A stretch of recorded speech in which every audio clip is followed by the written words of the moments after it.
everybody, welcome to a reboot series on my channel. We're going to be playing Alter Ego, which is a game that I played back in maybe like 2012, 2011 maybe. I'd have to check the dates to double check on that.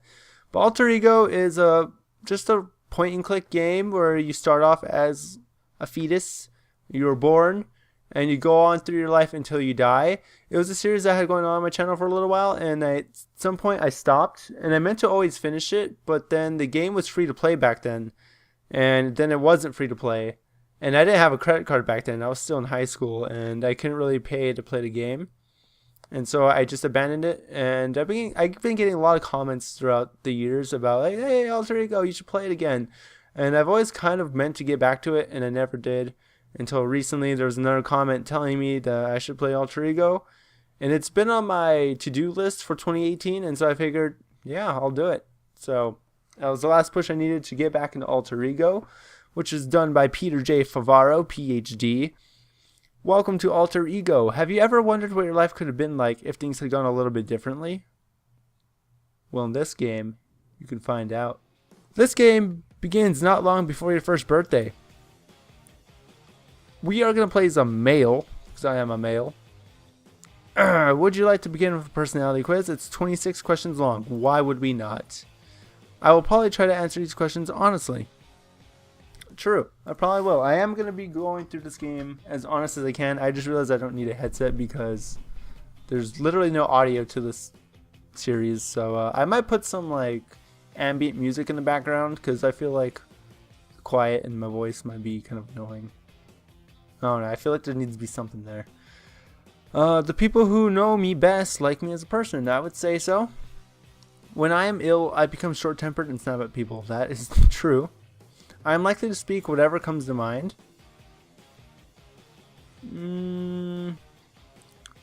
No, I try to calculate what I say. An important part of every job is knowing who to impress. Without the T. I think that's important. I'm a light sleeper who stirs even at the slightest sound. Not true at all. I'm a heavy sleeper. Revenge is sweet. Yeah, to the right people. Yeah, definitely. I often feel slow, tired, and down in the dumps. No, I feel just tired. Not the other ones, just the tired one. I am fascinated by car accidents and other disaster scenes. I wouldn't say fascinated. Like, no, I'm gonna say false. I'm extremely sensitive to criticism. Not really. I think I used to be, but I wouldn't say so anymore. I can't wait to compare these to my original answers and see how much I've changed over the years. I get nervous performing in front of people, even when the test something I know by heart. Yes, I do. I'm really nervous recording this video right now. Woo! Woo! The people around me seem happier than I do. That one's hard. That one just depends. I'm gonna say no. Right now. I often get the urge to touch walls on which wet paint signs are hung. No, I do not want wet paint on my person at all. On important matters, I usually follow my parents' advice, even when I disagree with it. I don't really go to my parents for much advice, to be honest. I kind of just do whatever I feel like I should do. I take my own advice, so I'm gonna say false. Sorry, Mom and Dad. It is possible that we live in a world where people can watch our every move. I think, yeah, it's easy to like follow people, I guess, especially with social media. And this game came out like in the 90s, I believe, like 1995, 96. I was born in 95. But definitely in the world we live in now, 2018, I would say true. I would have casual sex. Probably not, to be honest. Like, no, I've never been the kind just to like, hey, wanna bang? Not me. When I am in a quiet place, I get the urge to scream. No. It's okay to tell a white lie if it's gonna get that to bring personal gain. I wouldn't say it's okay. It's not asking if I would do it. It's asking if it's okay. I'm gonna say it's not okay. It is often pointless to try and discuss problems with other people. No, I would say no, for sure. I am easily embarrassed. I can be, but not often. Like, I pretty much roll with the punches. Children should be seen and not heard. I'm going to say false on that one. Sometimes kids are pretty bright and kind of see things differently than adults do. And I think a lot of parents in my area tend to like disregard kids because of that reason. Like they don't really, they like, oh, I know I'm older and wiser than you. But kids have perspectives that we maybe forget about. So I'm going to say false. I find it difficult to break the ice in conversations with people around now. False. I am great at breaking the ice. That's the best part of interacting with people is breaking the ice, because I can make things awkward, and it's fun for me because I'm not uncomfortable by it, but other people might, and that's just funny to me. My parents were strict disciplinaries. I wouldn't say so. No. You can usually judge a person by first impressions. I think you could get a pretty good idea of someone. Maybe not everything, and sometimes it can be wrong, but you know. I'm gonna go true.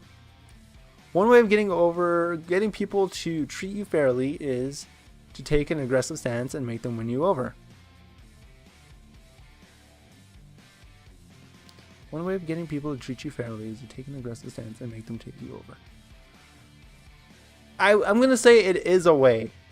There's different ways, and this is just asking. It's as if it's one way, and I can't say no to that. I would say that's definitely a way. And this, do you know the way? This is the last question. I think that questions like this are stupid and meaningless. Nah, they're great. Alright, welcome to birth and infancy. This is the first stage of our life. We're birthed, we're infant, and every man is the architect of his own fortune. We're going to carry that phrase to heart. If I hit the table, my webcam shakes. Salute by Gallus Sallustius Crispus. Speech to Caesar on the state. Alright. You are in a warm, dark, comfortable place. This has been your place since you became aware that you are alive. It's almost time to enter the world now. We could come out fighting, we could come out peacefully, or we could just stay in a little longer. It's kind of warm, it's kind of comfortable, it's dark. These are places I like to be. So I'm going to stay in a little bit longer. Okay, you certainly can't be blamed for wanting to stay someplace safe and warm. Besides, you are learning early the social merits of being fashionably late. Alright, I'll come out now. What a good sport. Are you sure you're ready for this? It can get pretty hectic out there. I'll give you one more chance to stay a while longer. Would you like to? Nah, I'm good. I'm good to come out now. That's the spirit. You're an easy delivery. Your mom and dad took special classes to help you go. Go out there and give them heck. You're still too young to swear. Also, I want to point out, this looks great. This looks great. If you watched my older Alter Ego videos, and I'll go ahead and include the playlist down below if you want to see the old ones. It's an unfinished Let's Play, but if you could go back to it. Before, it was played in a browser, and there's a big black screen and like little text. And I don't think I did anything to zoom in on that at all, because I was not too really keen on editing back then. So this is much nicer. Happy birthday and welcome to the world. From now on, life will begin to change rapidly. You will have to learn to accept responsibility, build up your resources, and manage yourself physically and emotionally. The events that transpire over the course of the next few days include: your mother is proud when someone points at you and tells her you look just like a little porcelain angel. Your rich Aunt Martha, actually do have an Aunt Martha I think, places a $500 bond in trust for you. You develop a mild respiratory infection that causes some concern but no later problems. Fun fact, when I was a baby, I had whooping cough. I almost died, so this is kind of similar to that. Next chapter. You are in infancy. There are 7 stages of life in Alter Ego. You play from birth until death. Whenever that may be, your game is saved automatically. You may select icons in any order. They are sorted chronologically. So this is kind of like a level up thing that's going on. What is this? Okay. I think we're supposed to select one. I guess I'll start off with social.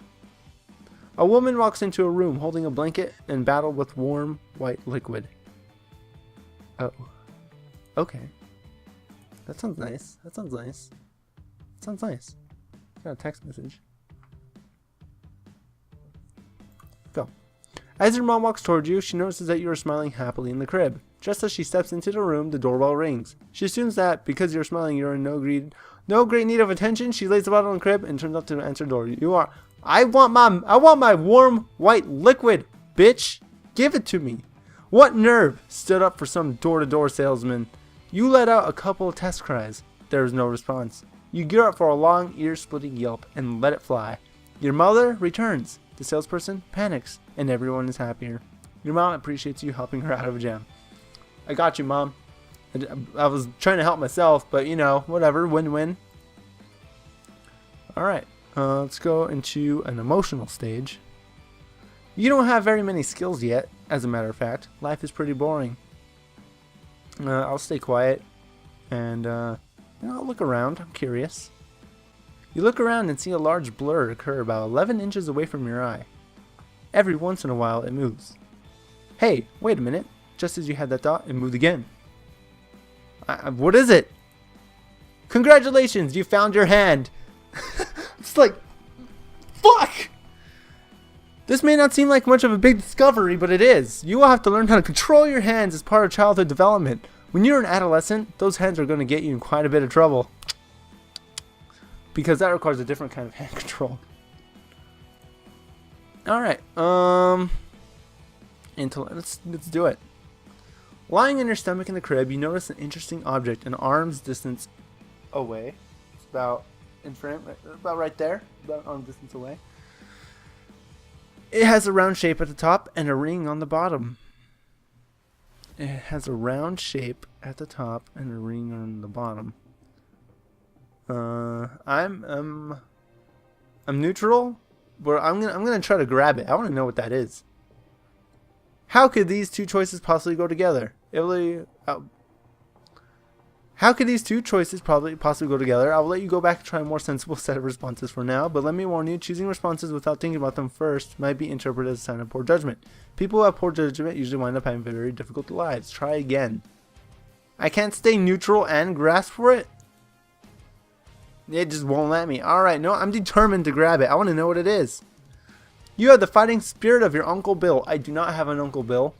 You sneak and crawl on your belly like a combat soldier heading into battle. You reach your destination, grasp the rattle confidently, and drool on it in victory. Intellectual sphere shows a marked increase. I'm gonna... a victory cry! This stimulates vocal cords and language centers in your brain. Good language skills, I don't have those apparently, are essential in development. Intellectual sphere increases. If no one is looking, give a little yell for yourself for choosing this option. Go on it. Did you do it? Ah! There we go. I did it. Select an option. Yes, I did do it. Good. I just gave you some extra social points for being a good sport. Thank you, Peter J. Favaro. Thank you. Alright. So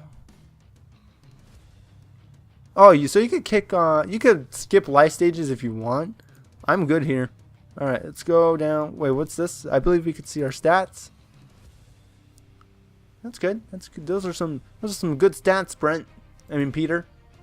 Let's go on forward to another emotional stage. You're lying on the floor of a big room on a soft, furry blanket. You are on your back, staring at shadows that sometimes creep across the ceiling. Every so often, Mom or Dad passes by and makes a funny face.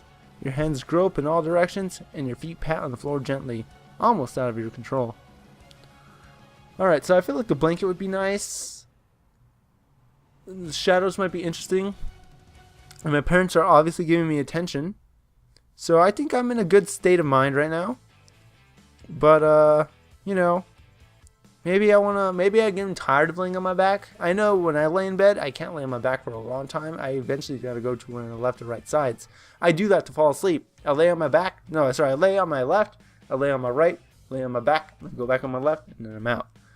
So I'm going to roll to the side. This maneuver is a little too difficult to accomplish at your present age, but it is good exercise. You can roll about halfway to one side. Alright, I made the effort.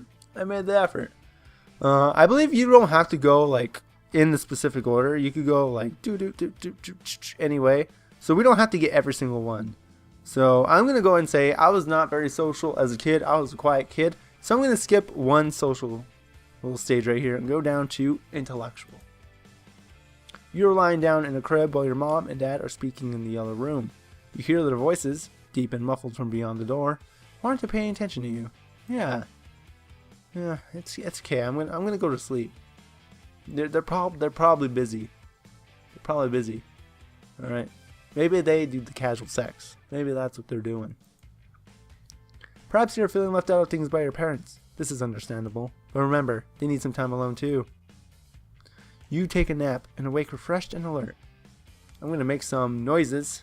Oh, sorry. It gives us noises to make. I didn't have to make them because it's going to make them for me. You make a variety of noises using your mouth, lips, and saliva.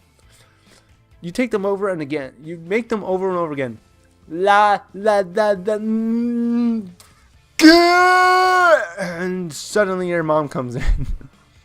I'm gonna keep making. I'm gonna stay quiet. Actually, I like that. It's just like, hey, mom. All right, so we're gonna stay quiet. Your mom lifts you up and gives you your feeding. Her comforting satisfies you emotionally. All right, thanks, mom. You have missed a good opportunity to develop speech and language skills. Some language experts believe language skills develop when parents begin to reward random sounds by giving attention. Others believe that language skills are the products of the development of inborn structures. You do not suffer terribly as a result of your choice to be quiet. You'll find out later that keeping your mouth shut can be much better than talking too much. Alright. Let's move on to an emotional stage. You have just awakened from a nice long nap. Your mom comes in the room and wants to hold you. I'm sleepy, but I'm happy. I'm happy that my mom's come to hold me. It's a dog's life, isn't it? Nothing to do all day except eat, sleep, and wonder what life will be like when you're older. Does life really change after 2? Mom is coming closer. I am going to attend to her. Mom, hold me. Very good. Eye contact with your caretakers is very reinforcing to them. Parents often mistakenly think that it is their children who need all the attention. Believe me, parents want it too. Your eye contact with her makes her smile. Social and emotional spheres are increasing. I'm going to smile back at my mom. I'm understanding the smile thing. Smiling makes your mom feel especially loving towards you. She brings your face closer to her face. Your face is touch. I'm going to be still. Just like... Here, I'll demonstrate what's happening. I'm like...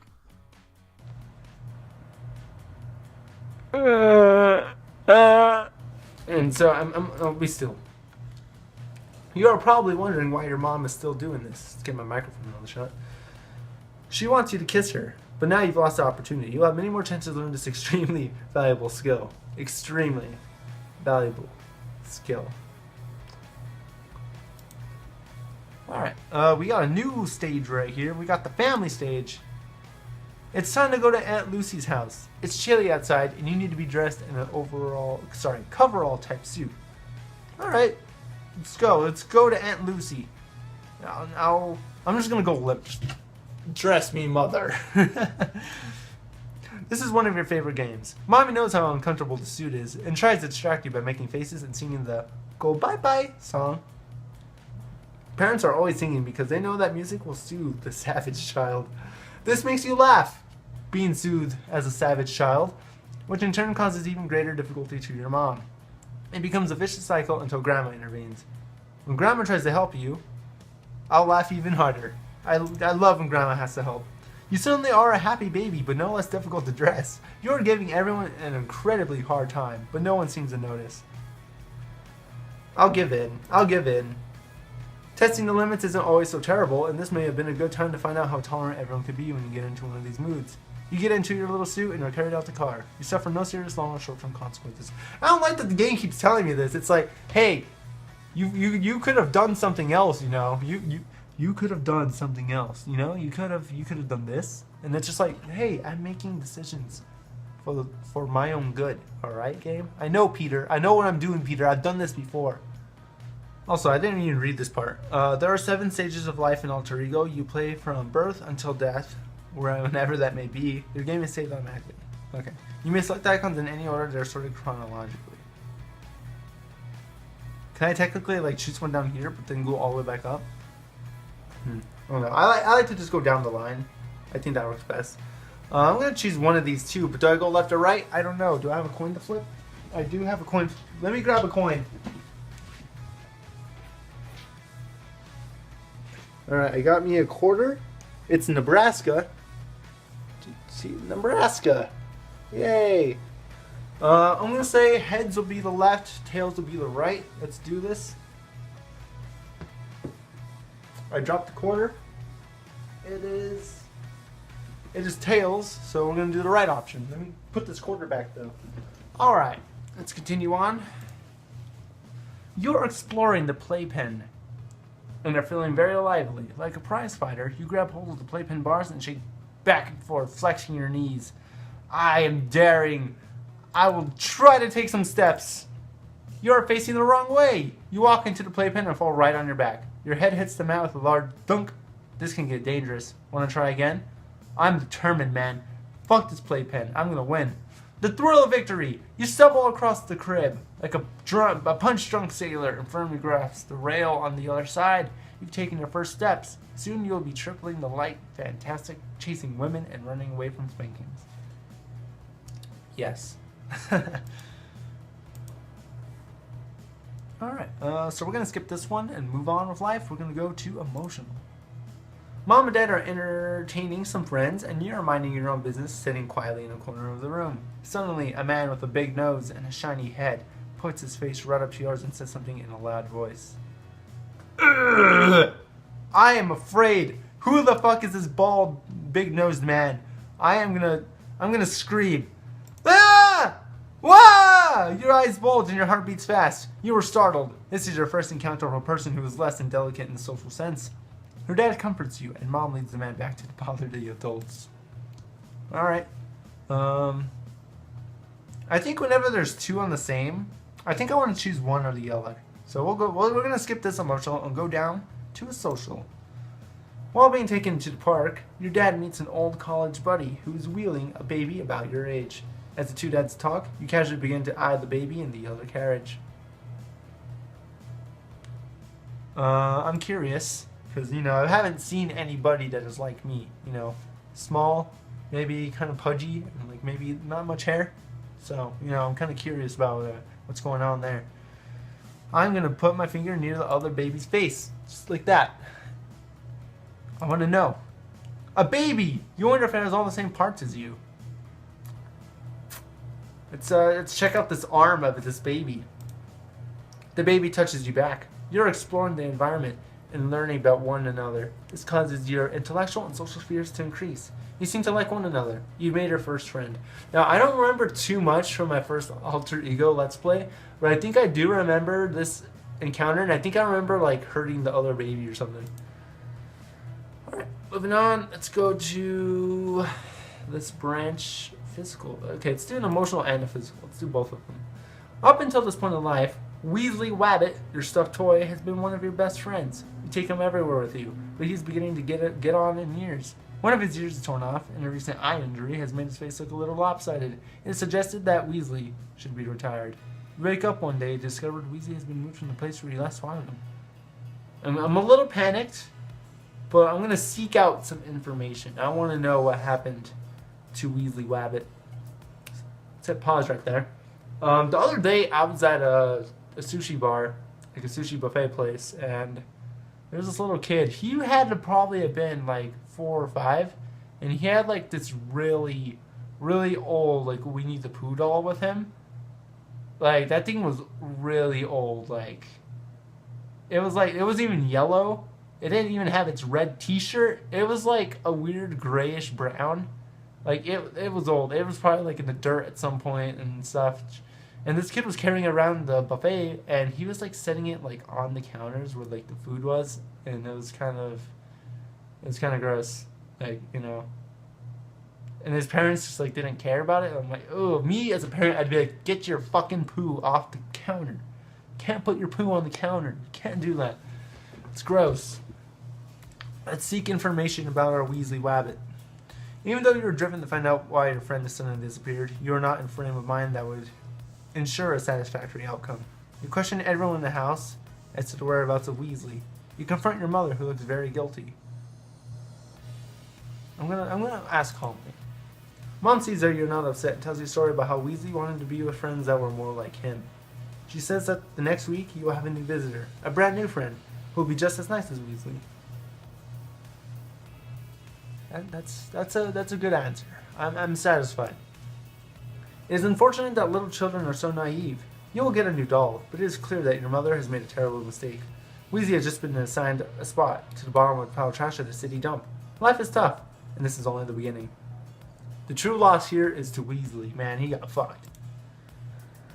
Alright, our first physical challenge. Let's see how this goes. You're alone in the kitchen and begin exploring the closets and refrigerator. I want to know what's happening. I'm adventurous. What's going on? The pantry or the refrigerator? I think the refrigerator is more interesting, but the pantry is kind of cool because it's kind of dark and mysterious. So I'm going to go towards the pantry. You swing the pantry door open and see all the beautifully colored jars, boxes, and bottles. One jar looks particularly pretty. It is shiny and brown and full of liquid. You unscrew the cap and smell what is inside. It smells sweet.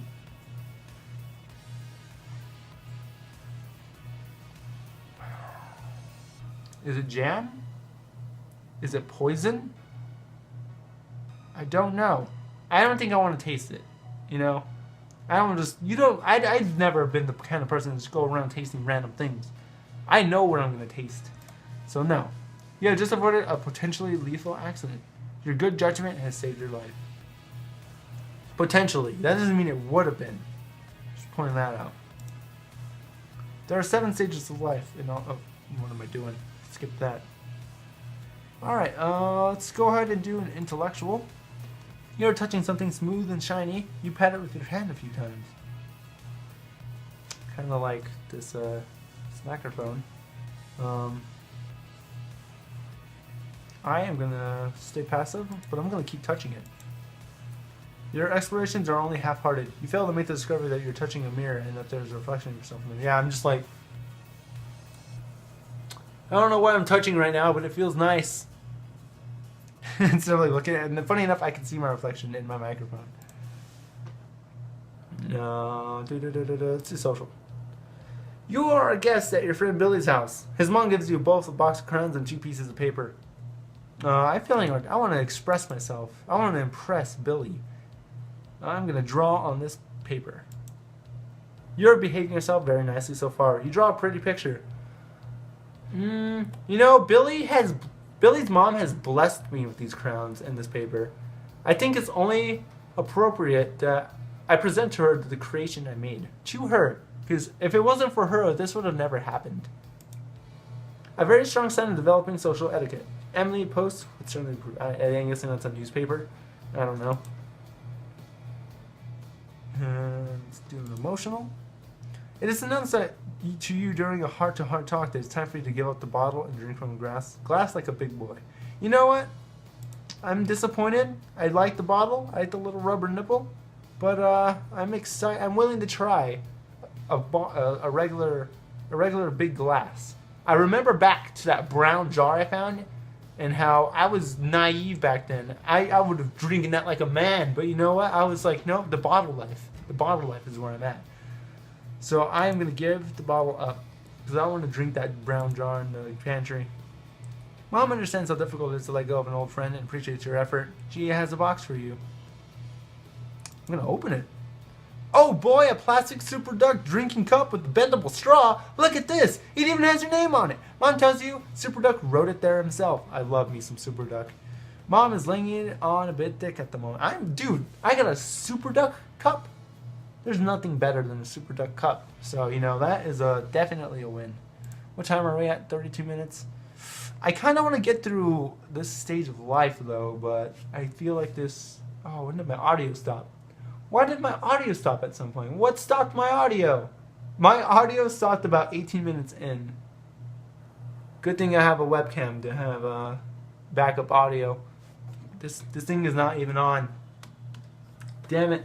Alright, since I've made that discovery, we're going to go ahead and end off here. Next time, we're going to finish off our infancy stage and see where it goes from there. Thank you guys for watching. I'll see you guys in the next episode of Alter Ego.